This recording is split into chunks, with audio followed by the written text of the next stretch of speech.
envie de te dire, quel est le moment dans ce parcours entrepreneurial qui t'a le plus forgé mentalement? Il n'y a pas un moment spécifique parce qu'on est tellement focus que parfois on prend même pas le temps de prendre du recul. Il y a une erreur quand même que je regrette, notamment sur les réseaux sociaux. Ouais. Mais quand même, c'est ce que je te disais précédemment. Est-ce que voilà, dans ta manière de faire du business, l'islam ça t'a influencé ou pas? Ah, ça m'a plus qu'influencé. Est-ce que tu aurais un dernier message à faire passer aux gens qui nous écoutent?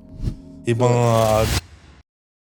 Assalamu alaikum wa rahmatullah, on se retrouve aujourd'hui pour un nouvel épisode du podcast L'Esprit. Si vous n'avez pas encore regardé notre premier épisode avec Abdurrahman, le fondateur de DC Jeans, je vous invite à aller le découvrir après cette vidéo. Pour ce nouvel épisode, on a l'honneur d'accueillir aujourd'hui Larry, plus connu sous le nom de Larry Deadstock, passionné par l'univers de la basket depuis de nombreuses années. Il a réussi à transformer cette passion en un véritable business et à travers ses différents projets, il a participé à l'émergence de la culture sneaker et du marché de la vente que l'on connaît aujourd'hui. Il a également une activité liée à la promotion de business. On va revenir avec lui sur ses débuts, les opportunités qu'il a su saisir, les moments qui ont marqué son parcours et les conseils qu'il pourrait donner à celles et ceux qui souhaitent entreprendre aujourd'hui. Comme à mon habitude dans cette émission, je ne suis pas tout seul, je suis accompagné d'un frère et pas de n'importe qui, vous l'avez sûrement vu sur les réseaux sociaux avec divers concepts. C'est le frère Larry. Comment tu vas mon frère? alhamdoulilah, salam alaikum. Alaikum salam. Je vais super bien, je suis ravi d'être là en ta compagnie. Et je pense qu'on va se régaler. Alhamdoulilah, je suis très content de ce que tu me dis, tu as l'air très enthousiaste. Exactement. Déjà, dans un premier temps, barakallahu fik, et qu'Allah te Barakallah. récompense d'avoir accepté mon invitation. Voilà, ça fait très plaisir mon frère. Et Inch'Allah, j'espère que ce podcast, même si je suis sûr que ça va l'être, va être très inspirant. Et de toute façon, il n'y a pas que toi là qui a l'air enthousiaste, il y a moi aussi, sachez-le. Parfait. Et du coup, j'ai très hâte de commencer. Donc, on va rentrer directement dans le vif du sujet. Si tu peux te présenter pour les personnes qui ne te connaissent pas, Ça marche. connaître ton parcours, savoir qui tu es, d'où tu viens. Alors sur les réseaux, je suis connu avec le nom de Larry Deadstock, mais mon prénom c'est Julien. J'ai commencé il y a une dizaine d'années à ma première boutique date de 2016. J'ai commencé à vendre des baskets en 2005 dans le coffre de ma voiture, mais je pense que c'est une des meilleures écoles. De vendre un peu sous le manteau dans la street. Franchement, j'essaye vraiment de toujours aller au-delà de ce que je devrais être sur le papier. Ok, je vois. Tu Tu cherches toujours la performance en gros. Peu cherches importe dans ce toujours que la tu fais. performance et aller un peu plus au-dessus de ma condition dans laquelle je suis. Ok. Je veux dire par là que j'ai grandi en quartier comme beaucoup. Et nous, dans le quartier, quand on était plus jeune, dans les années 90, nos modèles de réussite, c'était quand tu avais un CDI à Auchan ou autre. Tu étais chef de rayon, là, c'était la finale. Ou, c'est bien, je renie pas Bien ce sûr. truc-là. Ou, alors là, le top du top, quand tu deviens fonctionnaire à la mairie. Ça, Là, c'est t'as gagné vraiment, la finale de la France 98 et t'as fini le jeu, tu vois. Ouais, ça... Mais moi, ce truc-là, bon, j'ai été fonctionnaire avant d'ouvrir ma boutique. J'ai fait au moins 40 boulots de l'intérim. Ah ouais. Soulever, tirer des palettes. J'ai fait, pendant 20 ans, j'ai fait. Larry, avant les baskets et les sneakers, c'était Voilà, c'était ça. quelqu'un qui faisait une multitude de boulots pour se débrouiller, Voilà, comme t'as dit. mais toujours à côté, à faire des petits business, revendre, acheter des... C'est comme ça que j'ai commencé à vendre des baskets. J'achetais des lots, hop, je revendais. Avec cet argent-là, je rachetais, je revendais. J'ai vraiment commencé comme ça. Et moi, j'ai perdu un peu le fil. On était... Non, c'est pas grave, c'est pas grave. Là, carrément, j'allais te rebondir, là, si tu veux.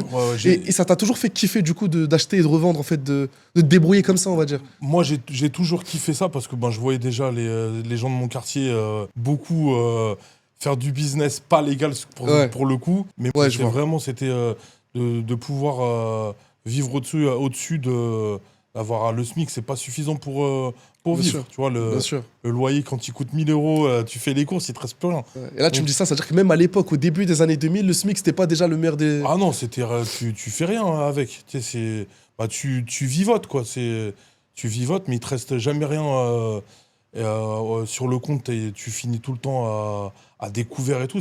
C'est pas une vie. Donc moi, j'ai toujours travaillé et fait des choses en plus à côté.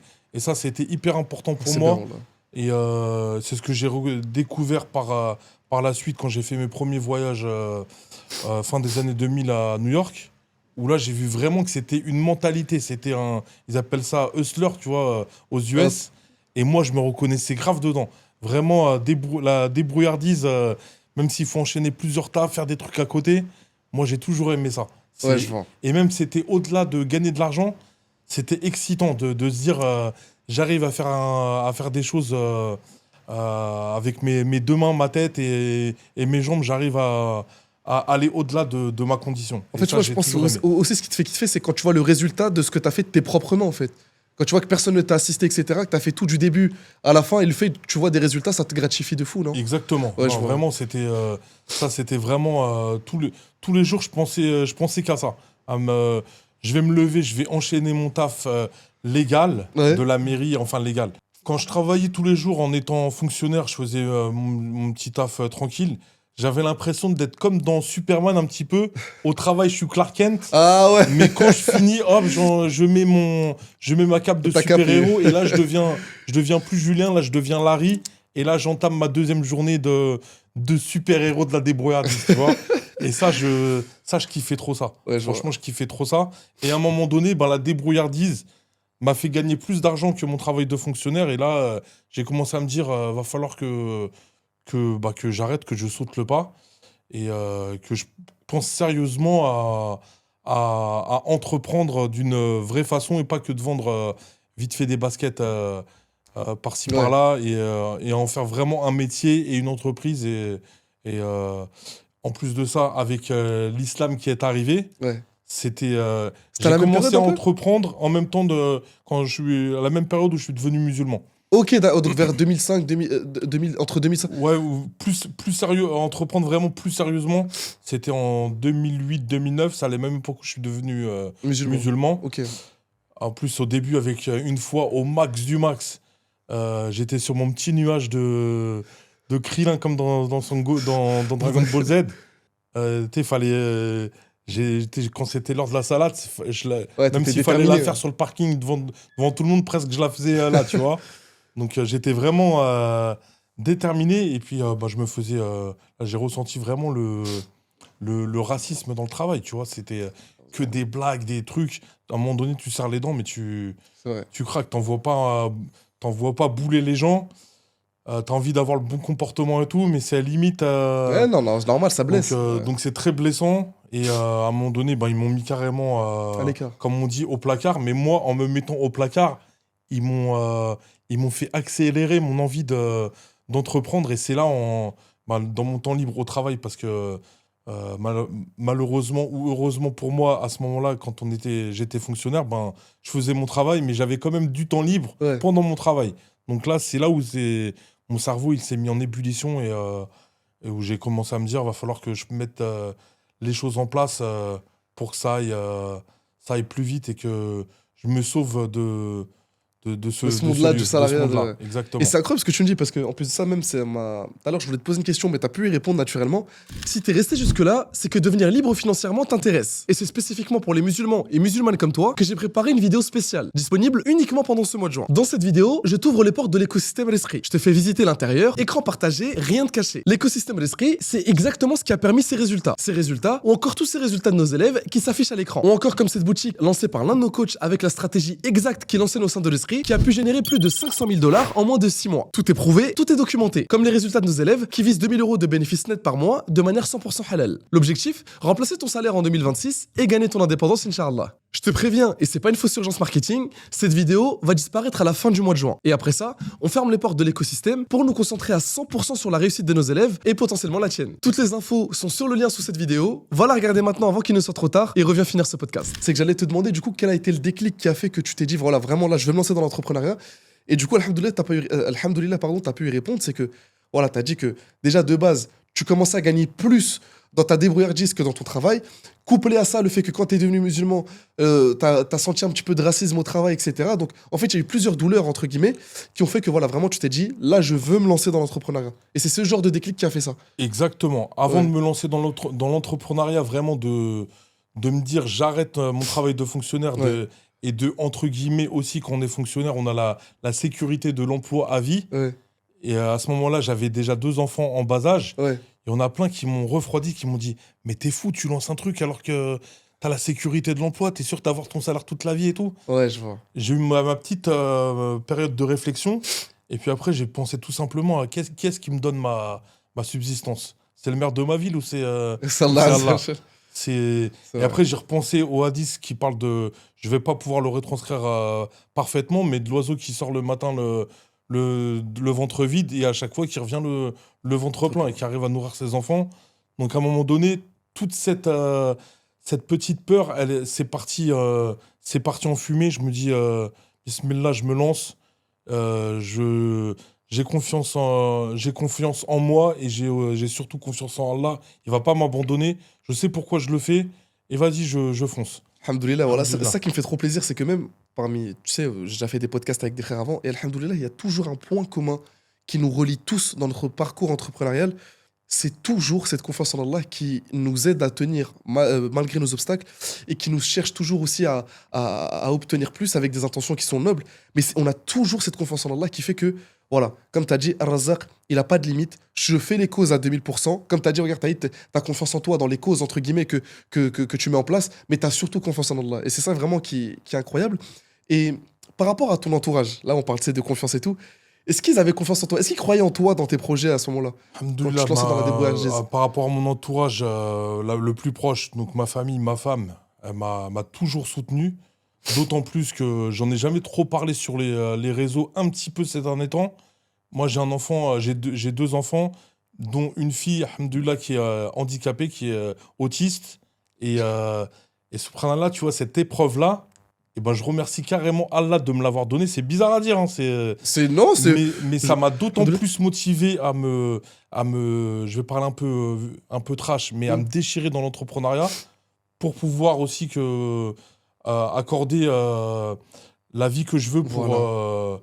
et la vie que je veux pour ma fille maintenant qui a 15 ans. Alhamdoulilah, tu Allah vois, yabarak, qu'Allah te la ça a préserve. commencé à peu près quand je me suis aussi lancé dans l'entrepreneuriat.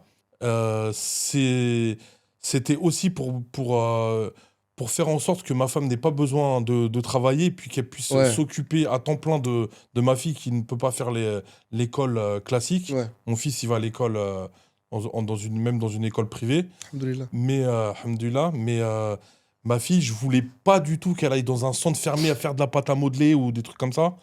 Qu'elle ait une bonne prise en charge. Donc, elle a des prises en charge au quotidien, et même plusieurs fois par semaine et tout. Tout ça, ça coûte de l'argent pour être bien suivi par les meilleurs Bien spécialistes. sûr. Donc ça, c'était aussi une source de motivation pour moi que ma famille il soit au max. Tu vois, Alhamdoulilah, c'est voilà, t'as eu un pourquoi, je pense que on pourra rarement faire plus fort, hein. Ah, t'as eu une exactement, raison qui t'a poussé vraiment, comme t'as dit, te déchirer dans l'entrepreneuriat, faire les causes à 2000%. exactement. Tout en. T'as réussi à placer ta confiance en Allah, t'as réussi à remercier même Allah Azzawajal tout en faisant les causes à 2000%. Wallah, c'est pas n'importe quelle personne qui peut le faire, vraiment. Donc, alhamdoulilah, qu'Allah te préserve Alhamdoulilah. sur cette Amin. détermination-là, Ouais, même c'est sur mon ce, frère. ce bon comportement que t'as envers ton Seigneur. Mais vraiment, voilà, c'est un pourquoi qui est très noble. Et d'ailleurs, qu'Allah préserve ta famille Amin, à toi aussi. et tes enfants. Et voilà, t'as vu, tu t'es déchiré sur les causes que t'as pu faire, alhamdoulilah. Quel a été le premier résultat concret qui t'a fait dire, OK, là, je suis sur la bonne voie? Est-ce que t'as eu un premier résultat auquel tu t'en souviens, peut-être Oui, je me souviens de les premières fois où j'ai acheté, comme je t'ai dit, vraiment, quand j'ai commencé à vendre des baskets, Ouais, j'ai vendu déjà des baskets qui m'appartenaient, que j'avais acheté parce que plus jeune, moi je suis de la génération des années 80-90 où j'ai vu Michael Jordan jouer, j'ai incroyable. bientôt 50 ans, donc j'ai vu cette culture émerger. Les premières personnes avec les paires de baskets qui nous rendaient fous à l'époque quand on était petits. Et du coup, moi, quand j'ai eu un petit peu d'argent, j'ai commencé à en acheter. Mais je me suis dit, cette basket-là que j'ai achetée il y a 2 3 ans, je vais regarder combien elle vaut maintenant. Ah, bah, elle a pris de la valeur. Ah, je peux. C'était le début aussi au début des années 2000, donc entre 2003, 2004, 2005. C'était aussi le début de eBay. eBay, c'est quoi? eBay, c'est. Ah, tu connais pas eBay? Ah, mais non, eBay. eBay, la Ouais, ouais, plateforme de. la Oui, plateforme t'as eBay. t'es un ouf. Ouais, ouais, la plateforme de revente, c'était un peu l'émergence de eBay. Ouais, Et en gros, je me suis aperçu que, bah, comme pour vous dans l'e-commerce, vous êtes là pour répondre à des besoins. voilà. Ouais. Et en gros, je me disais, il y a des baskets qui sortent en France. Aux États-Unis, ils n'ont pas accès à ces baskets-là. Il y a des sorties spéciales Europe et j'ai vite analysé ce truc-là. Il y a des baskets qui sortent qu'en Europe, il y a des baskets qui sortent qu'en Asie, il y a des baskets qui sortent qu'aux États-Unis, par continent et tout. Et donc, en gros, moi, j'achetais des stocks en France que je revendais sur eBay aux US. Et des fois, ça faisait x3, x4, c'était incroyable. Et après, je me suis mis à chasser les paires de baskets qu'on ne retrouvait plus sur le marché. Donc, on était par exemple en 2006 ou 2007. Et ben moi, j'allais dans des vieux magasins en province. Je leur demandais pas d'acheter le stock qu'il y avait sur la surface de vente. Moi, je voulais acheter des paires qui dormaient dans la réserve. Donc, j'ai acheté des stocks de 98-99. Et en gros, c'est des paires que, pour le commun des mortels, les gens qui sont dans le commerce, le retail, c'est des stocks qui ne sont plus intéressants. Mais en fait, les gens ils s'étaient pas aperçus qu'il y avait un marché secondaire de collectionneurs où les collectionneurs, ils s'intéressaient que aux vieux stocks, Ouais. aux stocks morts et tout. Donc moi, c'était vraiment là-dedans, c'était dans cette niche-là que je me suis mis. Après, je prenais tous les week-ends, dès que j'avais du temps libre en vacances, je prenais la carte de la France avec la petite croix. Ici, je vais aller dans ce magasin-là, dans ce magasin. Je faisais les puces, etc. Et j'essayais de dévaliser et tout, tu vois. C'est là où tu t'es rendu compte vraiment que t'étais sur une mine d'or, là, en gros. J'étais sur une mine d'or et surtout, là, vraiment, la mine d'or, c'est quand j'ai commencé à acheter des stocks. Je tombais sur des pépites où il y avait des personnes qui avaient des stocks de 100, 150 paires. Et là, c'était vraiment la ruée vers l'or. C'était vraiment ça. À ce point-là. Et ça, j'ai commencé solo. Et franchement, c'était. Il y avait le plaisir de trouver un trésor, mais après, en plus de ça, la récompense après Ouais, c'est vrai, non, bien sûr. de gagner un petit peu de sous, quoi. C'est vrai, c'est vrai. Est-ce qu'il y a des Parce que là, alhamdoulilah, on parle de, tu sais, entre guillemets, du point bénéfique de ce business-là, et que voilà, t'es tombé au bon moment, au bon endroit, t'as trouvé la bonne méthode de vendre aux États-Unis avec eBay, avec des paires européennes. Est-ce qu'il y a des sacrifices que t'as pu faire ou alors même que t'as en tête que les gens ne voient pas dans le business? Les sacrifices, après, pour moi, c'en est pas un, mais c'est de passer des heures et des heures et des jours. Et c'est en fait de vivre son aventure et son expérience sans aucune pause, en fait. Ah, ok, ouais, je C'est vois. du matin au soir et même la nuit, maintenant, un peu moins maintenant, mais à ce moment-là, j'étais focus du matin au soir. Je me levais, le premier truc que je faisais, il pouvait être 6 heures du matin, je prenais mon téléphone, je regardais les actualités des sorties de basket, je regardais eBay, je regardais ça. Et le soir, c'était jusqu'à minuit, 1 heure du matin, j'étais vraiment Obsédé, en focus, fait, ouais. obsédé. Voilà, obsédé, C'était ouais. vraiment obsédé. Tu sais, moi, je sais pas si tu me diras si t'es d'accord avec moi, mais c'est mon avis après. Je sais que pas tout le monde peut. Pour moi, je pense même que le meilleur moyen d'évoluer dans un business de la meilleure des manières possibles, pour moi, vraiment, c'est de développer une obsession pour ça. La plupart des gens que j'ai vu réussir, même, tu sais, moi, mon domaine, c'est l'e-commerce. La plupart des gens que j'ai vu réussir dans ça, même dans des business physiques et tout, c'est que j'ai l'impression, en dehors de la religion, bien sûr, hein, mais j'ai l'impression qu'ils vivent ce business-là. Complètement. Ils se lèvent, ils vivent leur business, ils se couchent en vivant leur business. Tu vois, ils ont vraiment une obsession pour ça. Une passion limite qui leur fait pas compter les heures de travail, en fait, tu vois. Moi, je pense que pour réussir, il n'y a pas de secret. Comme tu as dit, il faut être quasiment obsédé. C'est ça. Après, tout à l'heure, je te parlais de ma fille qui a un handicap, qui Ouais. est autiste. Moi, en voyant évoluer ma fille, j'ai vu dans son évolution ce que moi j'étais quand j'étais aussi plus jeune. Mais j'ai 50 ans, quasiment dans 3 ans, j'ai 50 ans, Inch'Allah. Tu les fais pas, hein. Et Alors là, tu les fais à pas. l'époque, on ne pouvait pas diagnostiquer comme ça. Et Ouais. moi, à 40 ans, j'ai voulu me faire diagnostiquer. Et il s'avère que ils m'ont diagnostiqué aussi autiste. Ah ouais? Et en fait, dans Ouais. l'autisme, il y a un truc qui est vraiment commun à tous les autistes, c'est l'intérêt restreint. Ça veut dire que quand tu as un autiste, généralement, quand il va aimer quelque chose, il va être focus, il va penser que à ça. Et en fait, ça m'a paru logique. En fait, quand on m'a dit que j'étais autiste et que j'avais des intérêts restreints, mais je l'ai remarqué, ça faisait déjà 10-15 ans que dès que je faisais un truc, Ouais. j'étais focus et je voulais exceller et je pensais que à ça du matin au soir. Et en fait, c'est un handicap qui a fait de Mais moi c'est l'un des meilleurs une handicaps, j'ai envie de te force, en dire. Ouais, fait. bien sûr, bah oui. Et cette chose-là, je l'ai, comme tu dis, toujours répété, être obnubilé et vraiment focus sur ce que tu fais.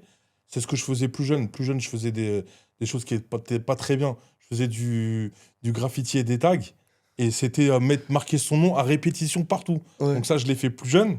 Je l'ai fait avec les baskets où je pensais que à ça, à chercher des paires de partout.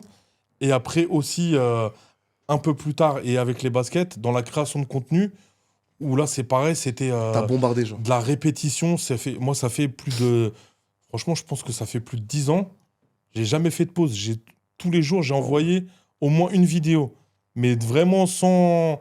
Il n'y a pas d'arrêt maladie, il n'y a pas de vacances, il n'y a rien du tout. C'est une folie, Je on suis a. une stratégie militaire, tu vois. C'est vraiment... Et des fois, je me dis, purée, quand même, des fois, lève le pied. S'il ne te voit pas pendant 15 jours poster sur Insta ou TikTok, c'est pas très grave. Mais pour moi, c'est grave, tu vois. C'est vrai, c'est vrai, c'est vrai. Voilà, franchement, c'est une qualité que j'aurais kiffé plus développer dans certains de mes business parce que c'est quelque chose vraiment, je vois pas comment ça peut faire reculer la personne si vraiment elle le gère bien, tu vois. Mais vraiment, c'est quelque chose de super intéressant d'avoir ce trait de caractère, de se dire, voilà, je veux réussir dans ce domaine, donc je vis ce domaine-là jusqu'à ce que j'excelle, tu vois. Alhamdoulilah, ça t'a servi. Et est-ce qu'il y a un. J'ai envie de te dire, quel est le moment dans ce parcours entrepreneurial qui t'a le plus forgé mentalement? Est-ce qu'il y a un moment spécifique ou pas? Moi, franchement, c'est dans la. Il y a pas un moment spécifique parce on est tellement focus que parfois on prend même pas le temps de prendre du recul. Parce que je suis parti de, entre guillemets, je suis parti de rien. Et je suis parti d'une paire de baskets que j'ai revendue à un mec. Avec cet argent-là, j'ai acheté 2 paires de baskets, Ouais. une troisième. J'ai commencé après à finir à un moment donné dans ma chambre. C'était la réserve de Foot Locker ou de. J'avais que des murs de basket dans ma chambre. C'est devenu comme ça. Mais je vis tellement le truc que presque je me rends pas compte. Je prends même pas de la hauteur sur Ouais, la je vois. situation.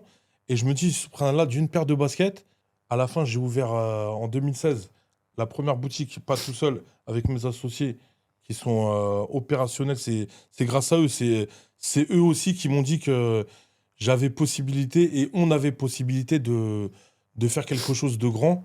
Et je pense on a réussi. Je pense qu'en France, on a été les premiers à vraiment booster la revente de basket. Ah ouais? On À a ce eu, point-là? en tout cas, on est les plus anciens, mais on a vraiment boosté la revente de basket. On a eu jusqu'à 7 points de vente. Donc, je me dis, d'une paire de baskets que j'ai revendue un peu à l'arrache sous le manteau, on a eu 7 boutiques, C'est énorme, ouais, on est vrai, quoi. on a eu presque une vingtaine d'employés. Donc, je me dis, c'est quand même. Non, c'est énorme. Et ce truc-là, des fois, j'ai même pas le recul de me dire, ah ouais, on a eu un bon parcours, en Ouais, fait. je vois. C'est juste, je trace ma route, tu vois, sans me poser de questions et sans regarder dans les rétros. Je vois. Mais t'as déjà fait peut-être des erreurs ou des choses que t'as peut-être un peu regrettées ou peut-être tu te dis, j'aurais peut-être fait cette chose-là différemment. Dans ce sens-là que. J'ai fait des erreurs mais par contre que je regrette pas du tout parce que ça m'a forgé Voilà, c'est dans et ce ça sens-là que m'a je voulais donné savoir. vraiment une motivation en plus. Il y a une erreur quand même que je regrette, c'est notamment sur les réseaux sociaux. Ouais. Mais quand même, c'est ce que je te disais précédemment. C'est ce que je te disais précédemment, ça m'a servi. Au début d'Instagram, je crois que ça date de 2010-2012, j'ai plus la date exacte. Je vendais des baskets, mais c'était pas encore Démocratisé. officiel. Non, c'était pas officiel. Je vendais dans ma voiture, Ah, ok, ouais, je t'as pas de vendais à mon structure. petit cercle Ouais. d'amateurs de la sneakers, tu vois. Et ben, en gros, tous les gens qui m'ajoutaient, et il y avait beaucoup de gens qui m'ajoutaient sur Insta, je regardais le compte, je le connais pas, hop, je le bloque. Et en fait, pendant un an, Oh, bah, j'ai voilà, perdu alors que du c'était temps. normal que J'ai c'était des perdu gens du que tu temps, en connais fait. pas. C'était normal, en Bah fait. oui. Ah, maintenant, on cherche à avoir plus de followers. Moi, je bloquais tous Tu ceux qui me bloquais. suivaient, tu vois. Tu voulais que ce soit que les gens qui te connaissent qui Que des te. gens que j'ai déjà vus, où c'est Ok. ah, je viens de la part d'un tel, donc vas-y, je te rajoute. Donc, j'avais pas compris encore à ce moment-là la puissance des Les réseaux réseaux, ouais. sociaux. Mais je veux dire par là que ça m'a servi parce que quand TikTok est apparu, je me suis dit, cette fois-ci, L'erreur. je vais pas faire la même erreur. Et dès que TikTok est apparu, bon, j'ai mis un an quand même à m'apercevoir que TikTok, c'était sympa. Et ben là, je me suis dit, j'ai un boulevard. Et là, mon but, ça va être en francophone, d'être le numéro 1 qui parle de la basket. Et à ce moment-là, j'ai bombardé et avec les années, Ça a pris. ça a bien pris. Alhamdoulilah. T'as Alhamdoulilah. déjà eu peur de ne pas réussir? Même si je pense que non, hein. Je pense connaître la réponse. Franchement, Un peu au vu de ton profil débrouillard et tout, mais. franchement, j'ai jamais eu peur de Ouais. pas réussir parce que de toute façon, dans tous les cas, celle-là qui t'a donné la subsistance, Ouais, c'est vrai. elle est déjà écrite. Donc, que je réussisse ou pas, si on parle de financièrement, tu veux En dire. tout, en vrai, hein, c'est. Ouais. Mais là, on va dire, ouais, voilà, plus businessment parlant, tu vois. Businessment parlant, Ouais. je me suis dit, de toute façon, même si ça marche pas, ben, je retourne tirer des palettes. Hein, y a rien de méchant, tu vois. Donc, non, non, j'ai toujours tracé sans trop me poser de questions. Alhamdoulilah, t'en es là où t'es. Alhamdoulilah. Et après, moi, je me t'en es suis là où t'es toujours aujourd'hui. dit aussi, et même avec mes associés, on en a parlé, on peut avoir des buts, et c'est obligatoire, même quand on a des sociétés, une boîte et tout, d'avoir un but, un objectif. Mais au-delà de l'objectif, en fait, c'est la finalité. C'est comme un mec qui va courir le 100 mètres. ils voient l'arrivée. Ça, c'est l'objectif. C'est vrai. Mais la chose la plus intéressante, finalement, pour moi, je pense que, et même peut-être pour d'autres, c'est pas des fois l'objectif, c'est le chemin qui t'amène à l'objectif. Le chemin qui t'amène, Et exactement. le chemin, il est hyper intéressant. C'est vrai. Même si au final, l'objectif, ça se trouve aux 100 mètres, à 99 mètres, tu vas tomber par terre, tu vas C'est même vrai. pas arriver à ton but, mais tu peux pas regretter. Tu as passé, C'est vrai. t'as passé tout un parcours incroyable. En plus, tu soulèves un point qui est super intéressant, c'est que même, je le vois dans beaucoup de choses, que ce soit dans la recherche du bonheur, de l'argent, de la réussite. En général, l'humain, il réussit mieux quand il se concentre sur ce qu'il peut contrôler. T'as vu le résultat, en général, on peut pas le contrôler. C'est On peut Allah pas. qui est Ar-Razzaq, c'est Allah qui donne le risque. C'est pas quelque chose qu'on peut contrôler. Par contre, est-ce qu'on peut contrôler les causes qu'on fait pour avoir une subsistance? Est-ce qu'on peut contrôler notre manière de faire confiance en Allah? Oui. Tu vois, et c'est ça qui est intéressant avec ce que tu viens de dire, c'est que j'ai l'impression que toi, tu te concentres du coup sur ce que tu peux contrôler, sur le chemin, comme tu as dit, et tu délaisses l'objectif ou le résultat, Allah Azza wa Jalla. Et peut-être c'est Complètement. ça qui a fait que peut-être t'en es là aujourd'hui aussi, tu vois. Ah, mais C'est- vraiment, c'est. Tu performes mieux, quoi. En fait, c'est. Je fais ma vie comme si j'avais un. Un script. Non, comme si Ouais. j'ai un parachute, en fait. Ah, Tu sais, entreprendre, il y avait une phrase qui disait que entreprendre, c'est se jeter dans le vide. Et pendant que tu te jettes dans le vide, eh ben, tu crées ton parachute ouais, et tu tombes. Mais moi, j'ai même pas cette sensation-là. Ça, c'est par la grâce d'Allah. ouais. C'est que moi, j'ai déjà sauté avec le parachute, en fait. Tu sais, donc, moi, Je vois. presque, je crains rien, en fait. C'est vrai. J'ai le meilleur des partenaires, en fait. C'est vrai. Donc, T'as Allah Azza wa Jalla, ouais. qui est-ce qui va me tester, tu vois? Vraiment, tu vois, je le dis un peu d'une façon arrogante, C'est vrai. mais c'est. Ah, en gros, t'as cette mentalité de je suis inarrêtable. Je suis inarrêtable. Voilà. Je peux. Je veux pas être. J'ai pas pour ambition de devenir. De devenir Jeff Bezos ou quoi, Oui, mais à mon niveau, je suis inarrêtable à mon niveau. alhamdoulilah. Wallah, bah Alhamdoulilah. écoute, cette mentalité te va très bien. Et c'est là où on voit aussi la beauté à ce que chacun fasse ce qu'il doit faire selon son profil. Toi, tu as un profil qui est fait justement pour foncer, être dans la débrouillardise et bien faire les causes et faire confiance en Allah sans trop stresser du risque, etc. Alhamdoulilah, c'est ce qui t'a permis, encore une fois, comme je t'ai dit, bah, peut-être d'atteindre tes objectifs, même si je pense que tu en as encore. Et maintenant, si on peut s'axer un peu plus sur la religion, est-ce que l'islam, ça influence ta manière, on va dire, de faire du business? Est-ce qu'on va dire, il y a une épreuve qui t'a rapproché d'Allah ou là, tu m'as parlé en plus de ta fille, qu'Allah la préserve, Amin. mais est-ce que ouais, voilà, dans ta manière de faire du business, l'islam, ça t'a influencé ou pas? Ah, ça m'a plus qu'influencé. C'est au quotidien comme ça. Déjà, on n'a jamais pris Alhamdoulilah, on n'a jamais pris de crédit. Alhamdoulilah. Donc ça, déjà, c'est une grande chose et c'est une belle chose dont Wallah. on peut vraiment être fier. C'est vrai. La preuve qu'on D'a- peut réussir sans crédit en partant de zéro. Exactement. Ça, Et c'est d'avoir, règle d'or. d'avoir pu ouvrir plusieurs boutiques sans jamais demander un crédit. Alhamdoulilah, c'est Ouais. magnifique. Après, c'est beaucoup. On a mis beaucoup de notre poche, mais alhamdoulilah, tu vois, c'est magnifique. Donc ça, c'est une grande réussite. Et la question, c'était. On va faire un petit cut. Et en gros, c'était comment l'islam influence ta manière de faire du business? En gros, est-ce que tu te renseignes sur un business avant de te lancer, même dans ta manière de faire des transactions? Donc pour vendre des baskets, nous, on a toujours appliqué les règles du commerce. On a vraiment toujours fait attention. Et au-delà, moi, de la basket, après, je fais aussi maintenant beaucoup de création de contenu. Et c'est une autre de mes casquettes. Et ça, pareil, je fais très attention à être toujours Règle de l'art. dans les clous, on va dire. Ça, c'est important. J'ai une question que j'aime beaucoup poser aux frères que j'accueille en podcast. C'est, est-ce que pour toi, on est entrepreneur? Est-ce que c'est inné ou alors on peut le devenir? C'est une question très pertinente. Ouais. Après, est-ce qu'on est entrepreneur? Tu sais, je vois par exemple au sein d'une même fratrie. Moi, j'ai un frère qui n'est pas entrepreneur, par exemple. Donc, du coup, on a reçu la même éducation et on n'est pas, on n'a pas la même finalité Ok, ouais, je vois. dans l'entreprise et tout. Donc, c'est un peu délicat. C'est vraiment au cas par cas, je pense. Et je pense qu'on peut pas, tout le monde ne peut pas devenir entrepreneur. Parce qu'il faut quand même avoir un mental d'acier, je pense. Il faut avoir aussi envie. Et je pense qu'il y a beaucoup de gens qui n'ont pas envie. Je pense qu'il y a des gens qui sont des très bons exécutants. Mais d'entreprendre, c'est pas donné à tout le monde. Comme je te disais précédemment, c'est une aventure que tu vis et qui ne s'arrête jamais. C'est de ton lever de 6 h ou 5 h du matin jusqu'au soir. Tu penses qu'à ça. Et même la nuit, ton Tu cerveau, cogites. tu vas cogiter, tu vas te lever le matin et tu vas repartir comme si tu venais de commencer alors que ça fait déjà 5 ans que tu es C'est dedans. vrai.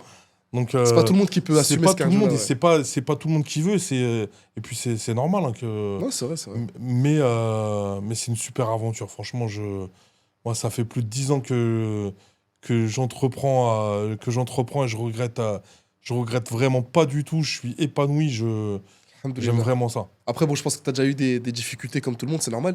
Mais tu sais, même pour recentrer un peu avec ta religion, est-ce qu'il y a une épreuve qui t'a rapproché d'Allah ou alors a changé ta vision du business? Bah, comme je t'ai dit, par rapport à ma vie perso avec mes enfants et notamment ma fille et son handicap, ça m'a, ça m'a d'autant plus rapproché et j'ai d'autant plus pris conscience de certaines choses. Et non, non, après, à part ça, T'as pas eu de grandes difficultés de fou qui te. il y a des difficultés comme tout le monde, mais quand on regarde plus bas que nous, il y a des gens qui ont vraiment des grosses difficultés, franchement, on peut pas se plaindre. Ouais, Et puis moi, j'ai toujours rebondi. Je veux pas de spectateur de ma vie. Tu vois, dès qu'il y a quelque chose qui va pas, ben je règle. Tu vois, je fais des réglages et la vie, c'est que des réglages, tu vois. Et t'as l'air d'avoir un côté stoïque, hein. complètement. Tu as l'air de savoir contrôler tes émotions et tout, et ça c'est super important là. Surtout Avant, dans avant les temps c'était pas d'aujourd'hui. du tout le cas. Ah ouais? Quand j'étais plus jeune et même avant l'islam, c'était pas du tout le cas. J'avais peur de l'avenir, j'avais peur de tout.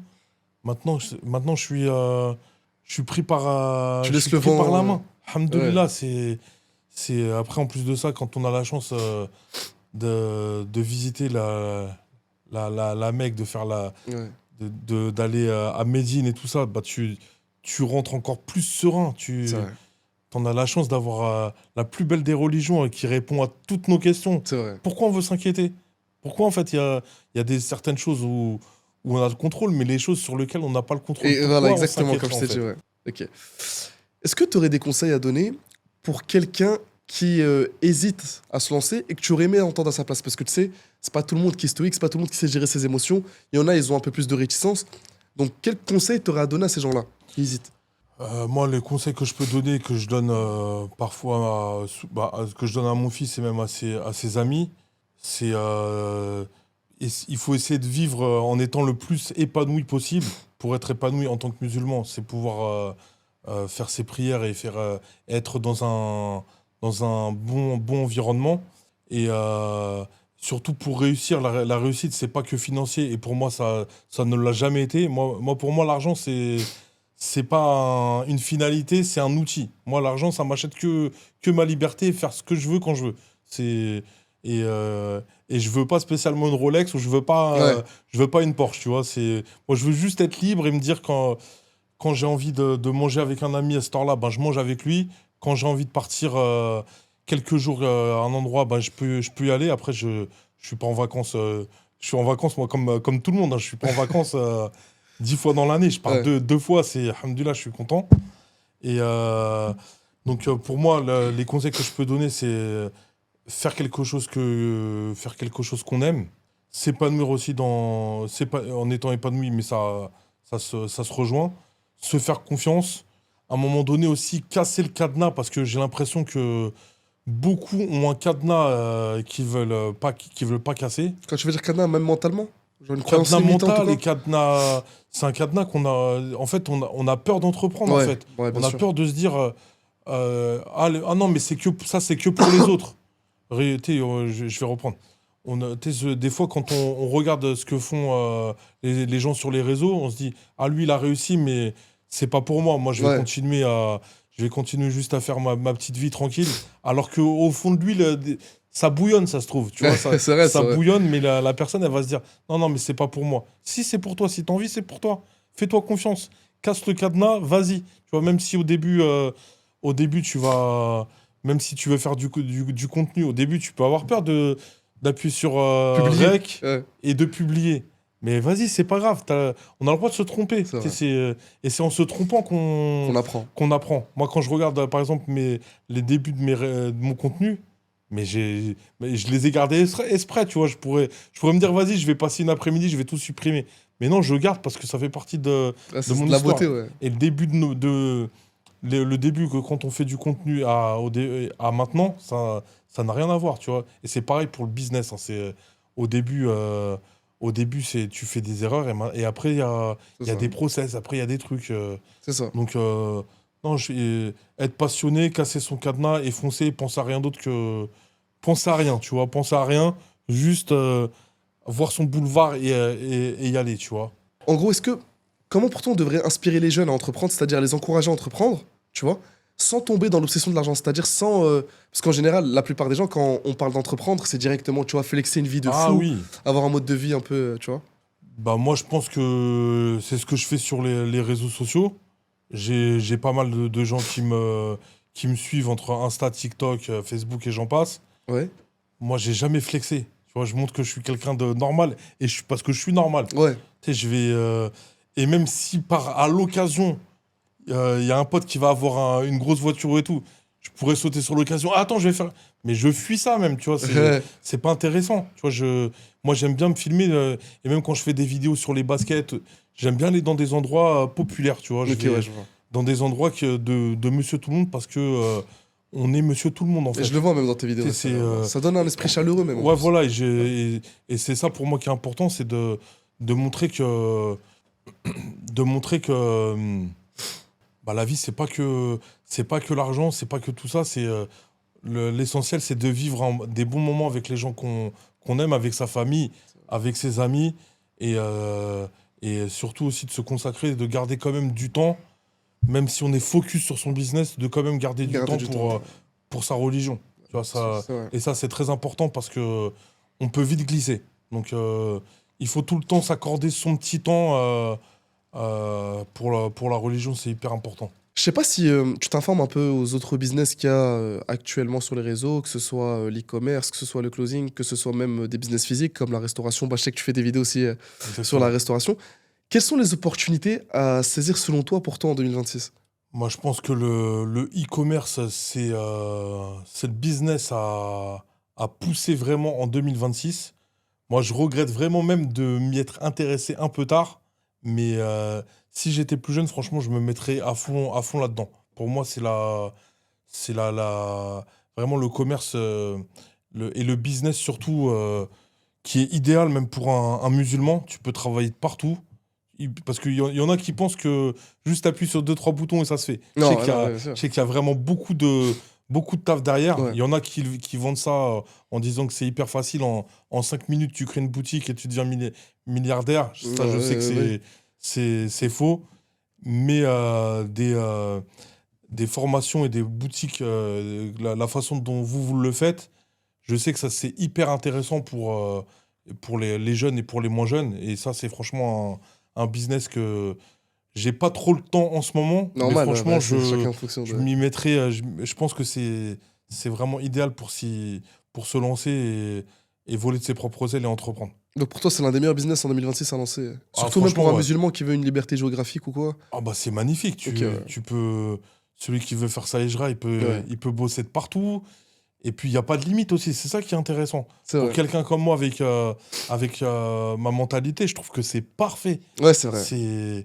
Tu peux juste, en plus de ça, mêler aux réseaux sociaux. Pour moi, ça mêle tout ce que j'aime En un métier, ouais. en un métier, tu Non, vois. c'est vrai. C'est vrai que c'est super intéressant. Comme tu as dit, en plus, même, j'avoue qu'en fonction de ton profil, quelqu'un qui a pas peur, peut-être même d'investir beaucoup d'argent, qui a pas peur de l'échec, et qui, même s'il a des échecs, qui voit pas ça comme une finalité, qui se concentre sur les causes, etc., ça peut être super intéressant, même pour toi, Complètement. vraiment. Si tu trouves le temps, même moi, je te le conseille, ce business-là. Ça peut être vraiment intéressant. Et Alhamdoulilah, comme j'ai dit, tu as été sur les réseaux sociaux, tu as même plusieurs comptes, Alhamdoulilah, où tu parles, tu fais plusieurs concepts. Tu as un compte où tu parles de ta boutique, notamment de chaussures. Tu as un autre compte aussi où tu parles de la restauration, des fast-foods, etc. Tu aimerais que les gens retiennent quoi de toi? Si demain, peut-être, t'arrêtes les réseaux ou quoi? Parce que tu sais que t'es une image publique. Du coup, Exactement. tu aimerais que les gens retiennent quoi comme valeur ou peu importe. Ça fait un moment que je me suis dit ça. J'aimerais véhiculer une belle image de l'islam, parce que dans la tête de beaucoup de gens, et c'est très cliché, mais pour beaucoup de gens, un musulman, c'est quelqu'un de froid, qui pense que à sa religion, qui habite dans une grotte, qui mange du riz, qui lit des livres. Tu vois, je grossis un Oui, peu oui, le trait, tu vois. carrément, Quelqu'un tu vois. de pas agréable, qui se mélange pas aux autres et tout. Moi, je veux montrer qu'un musulman, il peut... on nous a jamais dit de pas aimer, kiffer Ouais, bien sûr. notre vie et d'avoir des bonnes relations avec les gens. Au contraire, c'est bien d'avoir des bonnes relations, de visiter d'autres pays, de rencontrer d'autres personnes.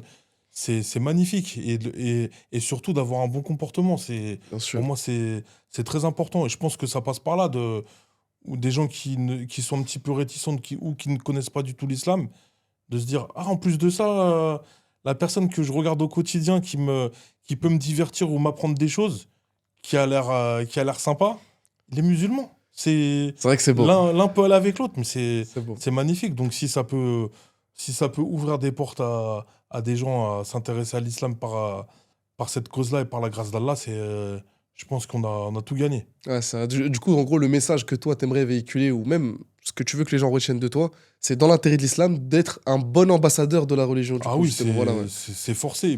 Ok. Et puis même sans être sur les réseaux sociaux, au quotidien, avoir un bon comportement avec les gens qu'on croise, que ce soit avec même la boulangère ou n'importe qui, c'est Ouais, hyper ça. important Ouais, ça. on est tous des ambassadeurs. En étant musulmans, on est Bien tous sûr. ambassadeurs, en fait, hein. Bien sûr. C'est pour ça qu'il faut éviter. Pour moi, je suis gêné quand j'entends des jeunes qui insultent et qui mettent le nom d'Allah juste après. Ouais, c'est vrai. C'est très, très gênant pour moi. Donc, à notre tour, quand on a la maturité et le moyen de le faire, si on peut montrer que bah, l'islam, c'est le bon comportement, je pense qu'on a accompli notre mission. Bon, en tout cas, ça fait un petit moment qu'on a commencé ce podcast. Il y a vraiment une chose que j'ai le plus retenue après toutes tes réponses et même après toutes les questions que je t'ai posées, c'est que vraiment, tu arrives à nous faire rentrer dans ton univers, vraiment à nous faire rentrer dans ta mentalité et ta manière aussi de voir les choses, c'est-à-dire que ta manière de voir les échecs, de voir la réussite, de voir tes épreuves aussi, personnelles, et c'est vraiment quelque chose de très inspirant. Ton stoïcisme, là, il est très, très, très intéressant, et alhamdoulilah, ça t'a avantagé sur beaucoup de choses de ta vie, et ça t'a même permis de surmonter plusieurs épreuves. Donc, vraiment, je suis content sur ce point-là, parce que j'espère que ça pourra vraiment d'une part, inspirer les frères et les sœurs qui nous écoutent, c'est s'ils tombent sur des épreuves peut-être sur lesquelles toi, t'es déjà tombé, tu vois. Et aussi, j'espère aussi que ça va les motiver. Si eux aussi, ils ont peut-être des épreuves comme toi, ou un peu moins pire, ou même plus pire, etc., ça peut leur permettre de relativiser. Tu vois, ça peut leur permettre vraiment de se dire, Alhamdoulilah, on est tous éprouvés. Regarde, ce frère-là, il fait Exactement. confiance en Allah, Azzawajal. Pourquoi moi, je le ferais pas, tu vois. Ça peut vraiment Et les puis, il aider. faut pas oublier que Allah, quand il nous donne des épreuves, c'est qu'on peut les surmonter. Exactement. Et ça, C'est ça. même si quelqu'un il va avoir une épreuve plus grande que la mienne, et ben c'est une épreuve plus grande, mais il aura peut-être les épaules plus larges pour les C'est ça. surmonter. Et il y en a des fois une épreuve plus petite, ils peuvent avoir plus de mal, mais en fait, finalement, c'est que si Allah il nous a donné cette épreuve-là, c'est que on peut la surmonter. Et au-delà de ça, c'est que cette épreuve-là, elle est faite pour nous élever, en C'est fait. ça. Il y a une sagesse derrière. Exactement. Exactement. Il y a une sagesse derrière. Et alhamdoulilah, tu as bien fait de rappeler que même en cas d'épreuve, on doit se dire Alhamdulillah. Alhamdulillah, c'est pas que Exactement. en cas de réussite, quand tout nous va bien. On doit dire Alhamdulillah aussi, même quand par exemple on a des événements qui viennent dans nos vies qui peuvent paraître chez nous comme des épreuves, mais en vrai, peut-être qu'auprès d'Allah, c'est même un bienfait. Ah bah Tu bien vois, sûr. ça peut cacher un mal qui est plus grand, ça peut apporter un bien qui est derrière. Donc, comme tu as Ça dit, peut voilà, nous éviter une c'est plus ça. grosse épreuve. C'est ça. Donc, Tu vois. c'est parfois pas évident en tant qu'humain quand on est éprouvé Ouais, bien on sûr. peut succomber à l'émotion, mais à un moment donné, l'émotion, il faut pas qu'elle l'emporte sur la raison. C'est ça. Et à chaque fois, il faut retourner. Il y a le cœur, mais il y a la tête. C'est ça. Et à un moment donné, il faut se dire, c'est quoi, stop là, je vais pas succomber, je vais pas pleurer sur mon sort. Alhamdoulilah, en fait. Voilà, c'est ça. C'est la meilleure réponse. Ouais. C'est la meilleure des réponses. Et maintenant, je sais et se servir de cette épreuve pour grandir. C'est ça, exactement. En plus, sans compter le fait d'être reconnaissant vers Allah, ça nous donne des récompenses qu'on En n'imagine plus, même pas. Donc même pour l'au-delà, c'est bénéfique pour nous. Et alhamdoulilah, c'est pour ça que je suis très content d'avoir fait ce podcast avec toi. C'est parce que voilà, j'espère vraiment qu'il va être inspirant pour les frères et sœurs qui nous écoutent. Est-ce que tu aurais un dernier message à faire passer aux gens qui nous écoutent? Qu'on finisse sur une fin vraiment parfaite. Ça va être dur d'être parfait parce que Ouais, je mais suis voilà. loin d'être Non, mais tu m'as parfait. compris. Non, je t'ai compris, ouais. Non, c'est vraiment de vivre sa vie comme essayer de vivre votre vie pleinement. Faites-vous confiance. Déjà, faites confiance, placez votre confiance en Allah. Et si vous faites ça, ça va vous ouvrir toutes les autres portes. Dès que vous placez votre confiance en Allah, c'est le tawakkul, c'est ça, on appelle ça comme ça, hein. Ouais, cool, ouais. Le C'est ça. tawakkul. C'est déjà le mot, il est beau, C'est ça, voilà. il sonne beau ce mot-là. Et C'est vrai. ben, dès qu'on a cette confiance-là, on va avoir confiance en nous et ça va nous ouvrir toutes les autres portes. Donc, C'est ça. et après, foncez et pensez à rien d'autre. Fixez-vous un objectif et même si l'objectif, vous n'arrivez pas à l'atteindre, en tout cas, faites-vous confiance et comment dire, il y a une expression, je sais pas si on va la comprendre, c'est la méthode, ils appellent ça la méthode Coué. C'est pas Coué, hein. Ouais, La ouais. méthode Coué, Non, je connais pas. c'est en gros se persuader qu'on est déjà arrivé. La ligne d'arrivée, elle est là. Ah, Se ok. persuader qu'on est déjà arrivé, qu'on a presque déjà le trophée dans la main. Et comme ça, au quotidien, on a une adrénaline, on a quelque chose vraiment de fort qui nous. C'est un carburant, en fait. Ouais, c'est... Et vraiment avoir cette mentale-là, je pense que ça aide beaucoup au quotidien à réussir.